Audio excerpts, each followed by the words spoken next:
दर्शन को एक कुलद्रोही हत्यारे। तो इस प्रकार वशिष्ठ मुनि अभिशाप दिए, इस कारण ये मेरे मस्तक पर 3 चिन्ह बने। तो फिर विश्वामित्र मुनि क्या किए, त्रिशंकु को स्वर्ग भेजने के लिए यज्ञ किए और ब्राह्मण लोग को बुलाए, तो कोई भी ब्राह्मण लोग नहीं आए। तो वशिष्ठ अयोध्या के कुलगुरु हैं। तो इस प्रकार तपस्या के द्वारा फिर वशिष्ठ बोले मैं आपको तपस्या के द्वारा आपको स्वर्ग भेजेंगे। तो विश्वामित्र ने कहा कि जल अभिमंत्रित करके त्रिशंकु को ले लाना, हवा की गति से तेज गति से त्रिशंकु अब जाने लगा। तो ऊपर में इंद्र देखा तो इनके मस्तक पे 3 चिन्ह है और इंद्र ने सोचा ये कौन है और स्वर्ग की ओर बढ़ता हुआ आ रहा है। तो इंद्र ने क्या किया, स्वर्ग से धकेल दिया, वो गिरने लगा और मन हुआ कि गुरु जी हमें बचाएंगे और खिलाने लगा। फिर उल्टा लटक गया, मस्तक नीचे की ओर है, तो मुख से लार टपकने लगा। तो मुख से जो लार टपकने लगा तो जमीन पर उसके मुख से लार से एक नदी बना जिसका नाम है कर्मनाशा नदी।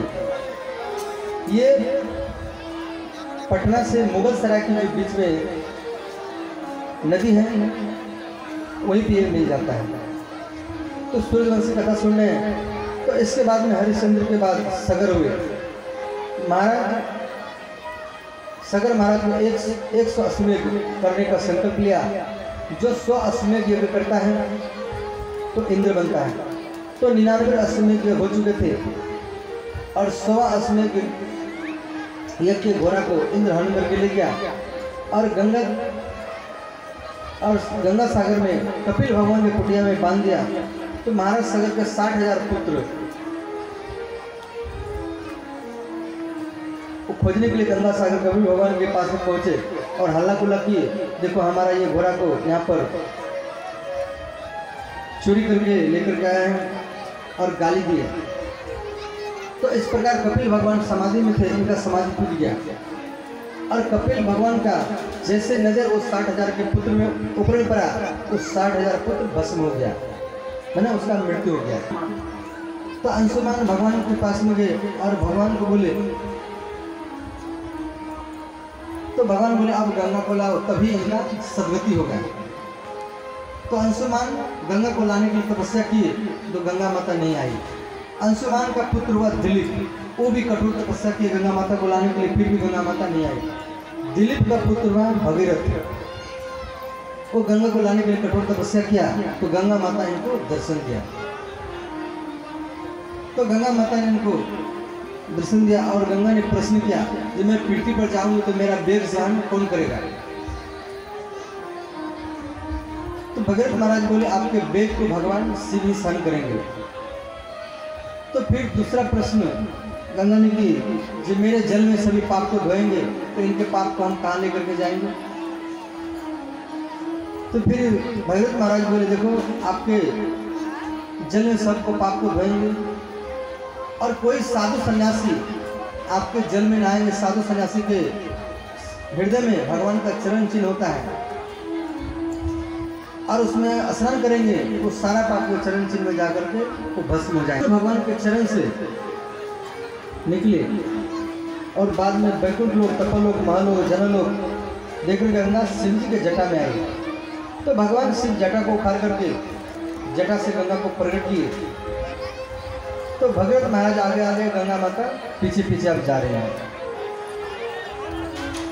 तो गंगा गंगोत्री से देवप्रयाग, रुद्रप्रयाग, कर्णप्रयाग इस प्रकार देकर के ऋषिकेश में आई और उसके बाद में हरिद्वार के बाद में गंगा शुक्रताल और शुक्रताल के बाद में गंगा प्रयागराज में आई और प्रयाग के बाद काशी में और काशी के बाद में गंगा बिहार में आई। तो बिहार में बक्सर में, उसके बाद में पटना, पटना के बाद हाजीपुर और हाजीपुर के बाद में बेगूसराय, बेगूसराय जिला में, उसके बाद में गंगा खगड़िया जिला में आई।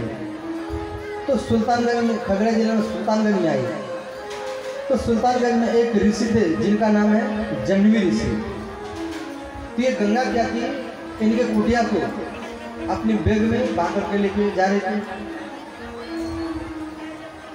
तो जनेऊ ऋषि ने वो गंगा को क्या किया, पी गए, गंगा को सुखा दिए। अब भगीरथ महाराज आकर के प्रार्थना करने लगे, ये महाराज अपने सदगति के लिए गंगा को राजी करके लाए थे और आप इसको पी गया। तो फिर जन्मी ऋषि गंगा को जांग से चीर करके फिर गंगा को प्रकट किए, तो नाम पड़ गया जाह्नवी। उसके बाद में गंगा भागलपुर जिला में आई और उसके बाद में गंगा कहलगांव। तो कहलगांव जो है ये अष्टावक्र मुनि के पिता का नाम है कोहल ऋषि, और कोहल ऋषि के नाम पर ये कहलगांव बना है। तो उसके बाद में गंगा कटिहार जिला और उसके कटिहार जिला देकर के मनिहारी में गंगा आई, और मनिहारी के बाद में गंगा फिर बांग्लादेश में पहुंच गया। तो ये बांग्लादेश पहले भारत में था, बाद में अलग हुआ है।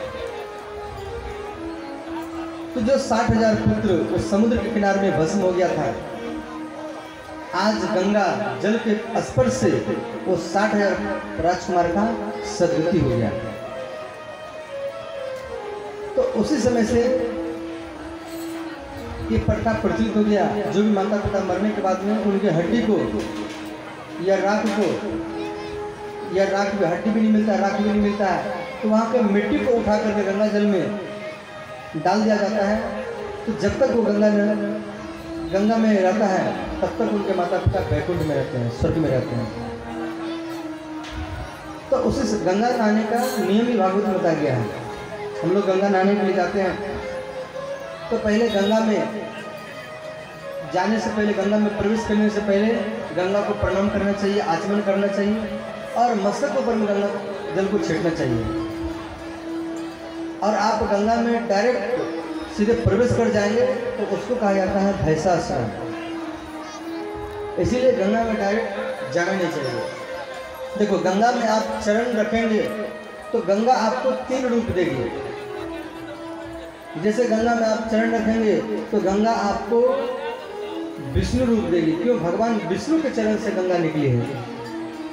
और फिर गंगा को आप अपने मस्तक के ऊपर में लेंगे तो गंगा आपको शिव रूप देगी, क्यों, भगवान शिव जी के जटा से गंगा निकली है। और उसी गंगा जल को फिर हम लोग क्या करते हैं, घर में लाते हैं डिब्बा में, कमंडल में। देखिए, क्यों, ब्रह्मा जी के कमंडल में ये गंगा जी है। और जिस रास्ता से वो गंगा जल आता है और जिस गाड़ी से वो रास्ता भी पवित्र हो जाता है, वो गाड़ी भी पवित्र हो जाता है। और जिस घर में वो गंगा जल आता है वो घर भी पवित्र हो जाता है। कोई भी अगर अनुष्ठान करते हैं तो गंगा जल का हम लोग छिड़काव करते हैं। तभी से गंगा नहाने का प्रथा प्रचलित हुआ है। तो आगे चल करके इन वंश में खटवांग नाम के राजा हुए, और खटवांग का पुत्र हुआ दीर्घबाहु, और दीर्घबाहु का पुत्र हुआ महाराज रघु, और रघु के नाम पर रघुवंश हो गया। तो रघु के पुत्र हुए पुतुसर्वा, और पुतुसर्वा के पुत्र हुए अज महाराज। अयोध्या के महान पराक्रमी अज महाराज एक ब्राह्मण को डेली दान करता था। तो एक ब्राह्मण था, वो दान नहीं लेता था, और वो ब्राह्मण का कहना था कि राजन, आप जो दान कर रहे हैं वो खजाने से आप करते हैं और ये राज संपत्ति है। तो ये बात राजा को चुभ गया, और राजा ने सोचा, ठीक बात कि तू देश की खजाना से दान किया, ये राज संपत्ति है। तो राजा ने क्या किया, एक मजदूर का रूप बना करके, मजदूर बने जिसका मजा दूर हो उसको मजदूर कहा जाता है, और मजबूर जिसका मजा बुरा हो उसको मजबूर कहा जाता है। तो राजा ने एक मजदूर का रूप बना करके एक लोहार के पास में रात भर काम किया, और वो लोहार उनको पहचान नहीं पाए। तो लोहार ने राजा को 2 अन्न दिया, और वो 2 अन्न लाकर के ब्राह्मण को दिया। तो ब्राह्मण फिर दान ले लिया और लेकर के अपने घर में गया। तो ब्राह्मणी नाराज हो गई, कहा, राजा के पास में कोई भी जाता है तो सोना चांदी कपड़ा फल मूल लाते हैं, और आप ये 2 अन्न लेकर के आए। वो 2 अन्न को फेंक दिया। देखो, दान जो किया जाता है,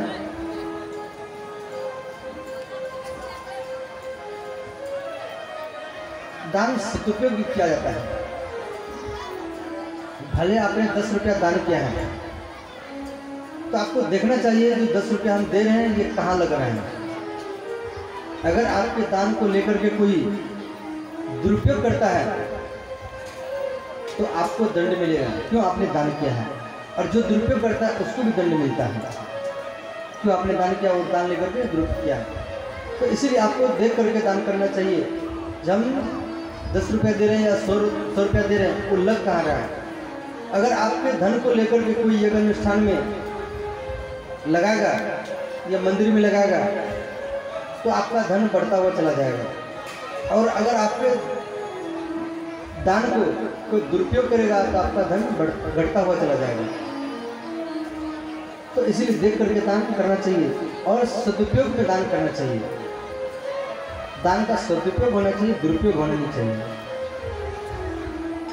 तो इस प्रकार